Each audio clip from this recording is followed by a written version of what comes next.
अस्सलाम वालेकुम मुनसा डिजिटल के नाजरीन, कैसे हैं आप लोग। उम्मीद करती हूँ कि सब लोग खैरियत के साथ होंगे और अपना ख्याल रख रहे होंगे।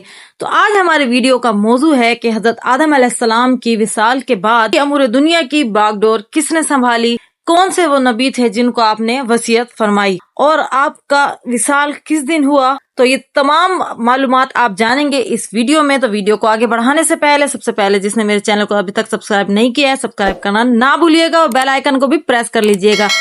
तो शीश के माने हैं अतिया रब्बानी, यानी कि अल्लाह ताला का तोहफा।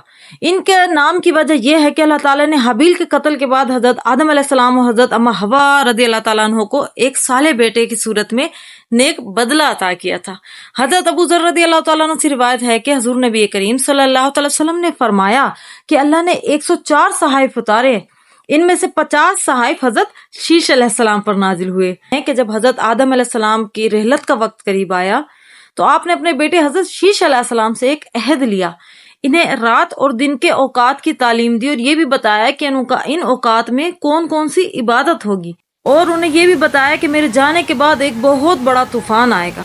मोहम्मद बिन इसाक का कहना है कि तमाम औलाद आदम का सिलसिला नसब हजरत शीश अलैहिस्सलाम से जाके मिलता है, क्योंकि आपकी तमाम नस्ल तूफान में नेस्त नाबूद हो गई थी। हजरत आदम अलैहिस्सलाम की वफात जुम्मतुल मुबारक के दिन हुई थी। फरिश्ते खुशबूदार कफन अपने साथ लाए, हजरत शीश अलैहिस्सलाम से उन्होंने ताज़ियत भी की और उन्हें वसीयत भी फरमाई।